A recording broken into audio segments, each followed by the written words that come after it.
प्यारे दोस्तों, हमारे प्यारे नबी पाक सल्लल्लाहु अलैहि वसल्लम की सहरी और इफ्तारी का अंदाज, सादगी, बरकत और दिलों को सुकून देने वाली बेहतरीन मिसाल था।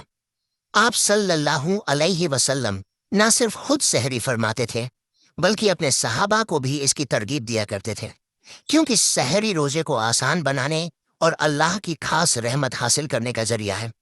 प्यारे दोस्तों, क्या आपने कभी सोचा है कि हमारे प्यारे आका सल्लल्लाहु अलैहि वसल्लम किस अंदाज में सहरी और इफ्तारी फरमाया करते थे, और कौन कौन सी चीजें आप सल्लल्लाहु अलैहि वसल्लम को पसंद थीं? आज की इस वीडियो में हम आपको यही खूबसूरत वाकयात बताएंगे, ताकि हम सब अपने प्यारे नबी सल्लल्लाहु अलैहि वसल्लम की सुन्नतों के मुताबिक अपनी जिंदगी को और बेहतर बना सकें। दोस्तों, अल्लाह के प्यारे नबी हजरत मोहम्मद सल्लल्लाहु अलैहि वसल्लम ने अपनी ज़ाहिरी जिंदगी में लगभग 9 रमज़ान मुबारक पाए, यानी लगभग 9 रमज़ान गुजारे। 10वें रमज़ान के शुरू होने से पहले आप इस दुनिया से पर्दा फरमा गए और अल्लाह ताला के पास तशरीफ ले गए। रोजे फर्ज होने के बाद से लेकर अपने विसाले मुबारक तक आपने कुल 9 रमज़ान मुबारक पाए। प्यारे दोस्तों, रमज़ानुल मुबारक के महीने में नबी करीम सल्लल्लाहु अलैहि वसल्लम की मामूल की इबादत और रियाजत आम दिनों के मुकाबले में कहीं ज्यादा बढ़ जाया करती थी। इस मुबारक महीने में अल्लाह ताला की नज़दीकी और मोहब्बत अपने उरूज पर होती है। इसी शौक और मोहब्बत में आप सल्लल्लाहु अलैहि वसल्लम रातों के क़याम नमाज और इबादत को और ज्यादा बढ़ा दिया करते थे। हमारे प्यारे नबी सल्लल्लाहु अलैहि वसल्लम के इन्हीं मामूलात का जिक्र इसलिए किया जाता है ताकि हम भी आप सल्लल्लाहु अलैहि वसल्लम के तरीके पर अमल करके इस महीने की बरकतों और सादतों को हासिल कर सकें। नबी करीम सल्लल्लाहु अलैहि वसल्लम को रमजानुल मुबारक से इतनी ज्यादा मोहब्बत थी कि आप अक्सर इस मुबारक महीने को पाने की दुआ फरमाया करते थे। रमजानुल मुबारक की आमद का एहतिमाम माह शाबान से ज्यादा इबादत और रोज़ों के साथ शुरू हो जाता था। नबी पाक सल्लल्लाहु अलैहि वसल्लम रमजानुल मुबारक की आमद पर बहुत खुशी का इजहार फरमाया करते थे और इस मुबारक महीने का खास तौर पर इस्तकबाल करते थे। आप सल्लल्लाहु अलैहि वसल्लम सहाबा इकराम को भी रमज़ान की अहमियत समझाने के लिए उनसे सवाल या अंदाज में बात फरमाते। जब रमज़ान करीब आता तो आप सल्लल्लाहु अलैहि वसल्लम फरमाते, तुम जानते हो तुम किसका इस्तकबाल कर रहे हो? आप ये बात 3 बार फरमाते ताकि सहाबा इकराम इस महीने की अजमत को अच्छी तरह समझ सकें। इस पर हजरत उमर रजी अल्लाह ताला अन्हु ने अर्ज किया, या रसूल अल्लाह, क्या कोई खास मामला पेश आने वाला है? तो आप सल्लल्लाहु अलैहि वसल्लम ने इरशाद फरमाया, तुम रमज़ान का इस्तकबाल कर रहे हो, एक ऐसा मुबारक महीना जिसकी पहली ही रात अल्लाह ताला बहुत से अहले किबला की मग़फ़िरत फरमा देता है। सुभान अल्लाह। प्यारे दोस्तों, जब मक्का के मुशरिकीन ने मुसलमानों को बहुत ज्यादा सताना शुरू किया तो रसूलुल्लाह सल्लल्लाहु अलैहि वसल्लम ने सहाबा को मदीना हिजरत करने का हुक्म फरमाया। हजरत बिलाल रजी अल्लाहु ताला अन्हु भी मदीना मुनव्वरा हिजरत करके तशरीफ ले गए। मदीना में पहुंचकर हजरत बिलाल रजी अल्लाहु ताला अन्हु अपने महबूब नबी करीम सल्लल्लाहु अलैहि वसल्लम के इंतजार में बेताब रहा करते थे। वो उनकी राह देखते रहते और दिन रात दुआ किया करते, ऐ अल्लाह, मेरे महबूब सल्लल्लाहु अलैहि वसल्लम की हिफाजत फरमा, जमीन की दूरियां समेट दे और नबी करीम सल्लल्लाहु अलैहि वसल्लम को जल्द से जल्द मदीना पहुंचा दे। जब हमारे प्यारे आका सल्लल्लाहु अलैहि वसल्लम मदीना मुनव्वरा तशरीफ ले आए तो हजरत बिलाल रजी अल्लाहु अन्हु की खुशी की कोई इंतहा न रही। वो अपने महबूब नबी करीम सल्लल्लाहु अलैहि वसल्लम के कदमों पर निसार होते चले जाते थे। प्यारे दोस्तों, अल्लाह के प्यारे नबी सल्लल्लाहु अलैहि वसल्लम सहरी बिल्कुल आखिरी वक्त में फरमाया करते थे। इधर हजरत बिलाल रजी अल्लाहु ताला अन्हु अजान दे रहे होते और उधर आप सल्लल्लाहु अलैहि वसल्लम सहरी का आखिरी लुकमा ले रहे होते, और जब सूरज गुरूब होता तो आप सल्लल्लाहु अलैहि वसल्लम खजूर से इफ्तार फरमाते। आप ऐसा इसलिए करते थे ताकि अपनी उम्मत के लिए भूख और प्यास का वक्त कम से कम हो और रोज़ा आसानी से गुजर सके। एक मर्तबा अल्लाह के नबी सल्लल्लाहु अलैहि वसल्लम सहरी के वक्त बकरे की सिरी तशरीफ से फरमा रहे थे और हजरत अली रजी अल्लाहु ताला अन्हु भी साथ मौजूद थे। اتنے میں حضرت بلال رضی اللہ تعالی عنہ آئے اور عرض کرنے لگے، یا رسول اللہ، سحری کا وقت ختم ہونے والا ہے، میں اذان دینے جا رہا ہوں، آپ مہربانی فرما کر کھانا پینا بند کر دیں۔ یہ عرض کر کے حضرت بلال رضی اللہ تعالی عنہ اذان کی تیاری کے لیے چلے گئے، لیکن تھوڑی دیر بعد ان کے دل میں خیال آیا کہ پتہ نہیں میرے نبی صلی اللہ علیہ وسلم نے کھانا بند کیا یا نہیں۔ وہ فوراً واپس آئیں تو دیکھا کہ ہمارے پیارے نبی صلی اللہ علیہ وسلم ابھی بھی سحری فرما رہے ہیں۔ یہ دیکھ کر حضرت بلال رضی اللہ تعالی عنہ نے عرض کیا، یا رسول اللہ، اللہ کی قسم، سحری کا وقت ختم ہو گیا ہے، صبح ہو گئی ہے۔ یہ سن کر اللہ کے پیارے نبی صلی اللہ علیہ وسلم نے اپنا ہاتھ روک لیا اور حضرت بلال رضی اللہ تعالی عنہ کی بات کا احترام فرمایا۔ روایت میں آتا ہے کہ آپ صلی اللہ علیہ وسلم نے فرمایا کہ ابھی شہری کے لیے کچھ وقت باقی تھا، لیکن بلال کی قسم کے احترام میں رک گیا۔ حضرت علی رضی اللہ عنہ سے روایت ہے کہ نبی پاک صلی اللہ علیہ وسلم سحری میں آسانی اور سہولت کو پسند فرماتے تھے۔ جب کسی نے عرض کیا کہ یا رسول اللہ، آپ نے سحری کیوں جاری رکھی تھی، تو آپ صلی اللہ علیہ وسلم نے ارشاد فرمایا کہ سحری کا وقت ختم ہونے کی پہچان صبح صادق سے ہوتی ہے، اور جب تک اس کا یقینی طور پر ظہور نہ ہو سحری کی گنجائش رہتی ہے۔ سبحان اللہ۔ پیارے دوستوں، ایک مرتبہ حضرت ابو عبیدہ بن الجراح رضی اللہ عنہ بکرے کا گوشت پکا رہے تھے۔ اللہ کے پیارے نبی صلی اللہ علیہ وسلم نے فرمایا، مجھے دستی کا گوشت پیش کرو، تو حضرت ابو عبیدہ رضی اللہ عنہ نے گوشت پیش کیا اور آپ صلی اللہ علیہ وسلم نے اسے نوش فرمایا۔ پھر آپ نے دوبارہ فرمایا، مجھے دستی کا گوشت اور دو۔ انہوں نے پھر پیش کیا اور آپ صلی اللہ علیہ وسلم نے اسے بھی نوش فرمایا۔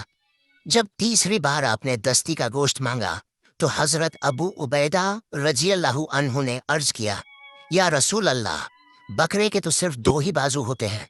اس پر نبی کریم صلی اللہ علیہ وسلم نے فرمایا، اگر تم دیگ میں ہاتھ ڈالتے رہتے تو اللہ تعالیٰ مجھے تب تک دستی کا گوشت عطا فرماتا رہتا جب تک میں خود نہ رک جاتا۔ سبحان اللہ۔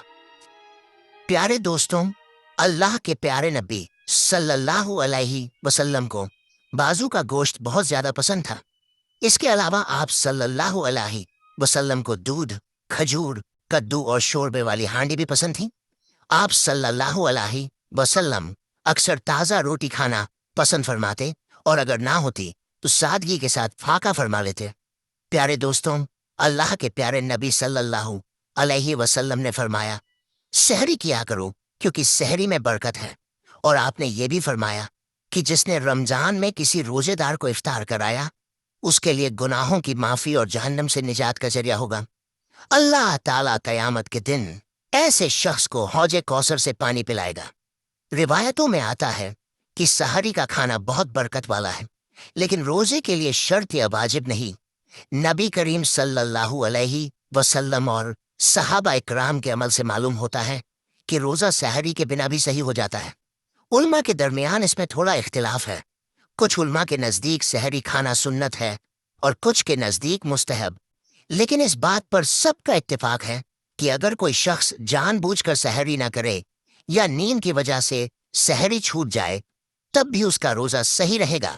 پھر بھی بہتر یہی ہے کہ سحری کے وقت کچھ نہ کچھ ضرور کھا لیا جائے، کیونکہ اس میں برکت اور آسانی دونوں ہے۔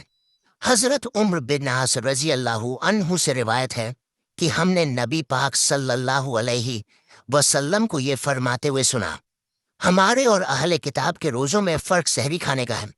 ایک اور روایت میں آتا ہے کہ ایک صحابی نے عرض کیا، میں رسول اللہ صلی اللہ علیہ وسلم کی خدمت میں حاضر ہوا تو آپ صلی اللہ علیہ وسلم سحری تشریف سے فرما رہے تھے۔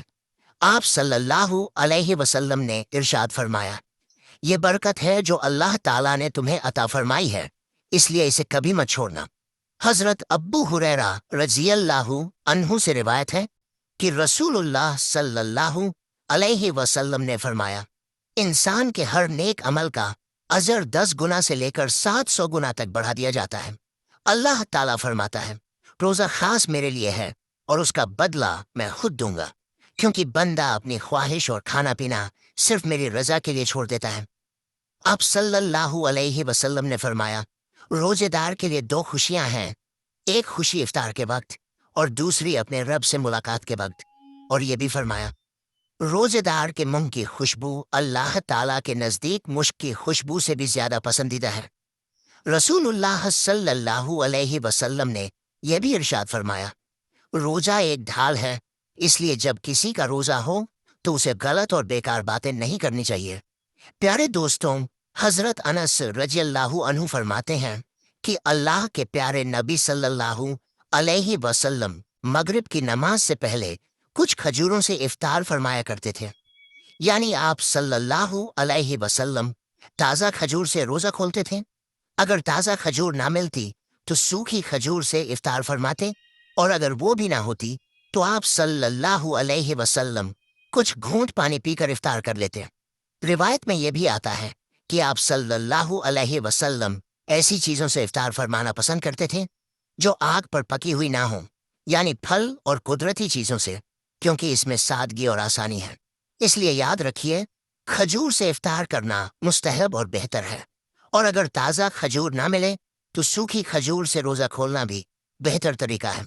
अगर खजूर या छुआरे भी ना मिले तो पानी से इफ्तार करना भी सुन्नत तरीका है। इसके अलावा जूस या दूध से रोज़ा खोलना भी अच्छा और आसान तरीका है। रिवायतों से मालूम होता है कि अल्लाह के प्यारे नबी सल्लल्लाहु अलैहि वसल्लम सादगी को पसंद फरमाते थे और इफ्तार हल्की और आसान चीज़ों से किया करते थे। इसका यह मतलब हरगिज़ नहीं कि आपने पकी हुई चीज़ों को मना फरमाया हो, बल्कि हिकमत ये थी कि भारी और गर्म चीज़ों से तुरंत इफ्तार करने के बजाय हल्की चीज़ों से शुरुआत की जाए, ताकि जिस्म और पेट पर बोझ न पड़े। यानी आप सल्लल्लाहु अलैहि वसल्लम अपनी उम्मत को आसानी, सादगी और सेहत का रास्ता सिखाते थे। मगर आजकल ज़्यादातर लोग इफ्तार में समोसे और पकौड़े ही खाना पसंद करते हैं, जबकि हमें ये याद रखना चाहिए कि अल्लाह के प्यारे नबी सल्लल्लाहु अलैहि वसल्लम का तरीका इससे अलग और सादा था। प्यारे दोस्तों, अब आइए हम आपको उन 10 चीज़ों के बारे में बताते हैं जो अल्लाह के प्यारे नबी सल्लल्लाहु अलैहि वसल्लम को बेहद पसंद थी और जिन्हें आप शौक से तशरीफ़न फरमाते थे। याद रखिए कि अल्लाह के प्यारे नबी सल्लल्लाहु अलैहि वसल्लम का खाना पीना बहुत सादा था। शहद, जैतून का तेल और कद्दू जैसी चीज़ें आप बड़े शौक से तशरीफ़ फरमाते थे। आप अपने मुंह और दांतों की सफाई का भी बहुत ख्याल रखते थे, इसलिए कच्चा प्याज और लहसुन खाना पसंद नहीं फरमाते थे। और ये भी याद रखिए कि अगर अल्लाह के रसूल सल्लल्लाहु अलैहि वसल्लम को कोई चीज़ पसंद ना आती तो आप उसे बस छोड़ देते थे, लेकिन उसकी बुराई नहीं करते थे। हदीस पाक में आता है कि अल्लाह के प्यारे नबी सल्लल्लाहु अलैहि वसल्लम को जो भी हलाल खाना मिलता आप उसे तशरीफ़ फरमाते थे। प्यारे दोस्तों, आइए अब उन 10 चीज़ों में से पहली चीज़ के बारे में जानते हैं जो आप सल्लल्लाहु अलैहि वसल्लम को बहुत पसंद थी, और वो है खजूर। नबी करीम सल्लल्लाहु अलैहि वसल्लम को खजूर बहुत पसंद थी। आप कुछ खजूरों से इफ्तार फरमाते थे और रोज़ा ताज़ा खजूर से खोलते। अगर ताज़ा खजूर ना मिलती तो सूखी खजूर से इफ्तार करते, और अगर वो भी ना मिलती तो पानी से रोज़ा खोल लेते थे। खजूरों में आपको सबसे ज़्यादा अजवा खजूर पसंद थी। प्यारे दोस्तों, नबी करीम सल्लल्लाहु अलैहि वसल्लम ने फरमाया, जिस घर में खजूर होती है उस घर में कभी फाका नहीं होता। अब दूसरी चीज़ जो आपको पसंद थी वो है अंगूर। आप सल्लल्लाहु अलैहि वसल्लम को अंगूर बहुत पसंद थे और आप उन्हें बड़े शौक से तशरीफ़ फरमाते थे। अब तीसरी चीज़ जो आपको बहुत पसंद थी वो है अनार। आप सल्लल्लाहु अलैहि वसल्लम को अनार भी बहुत पसंद था और आप उसे शौक से तशरीफ़ फरमाते थे। चौथी चीज़ जो आपको पसंद थी वो है अंजीर।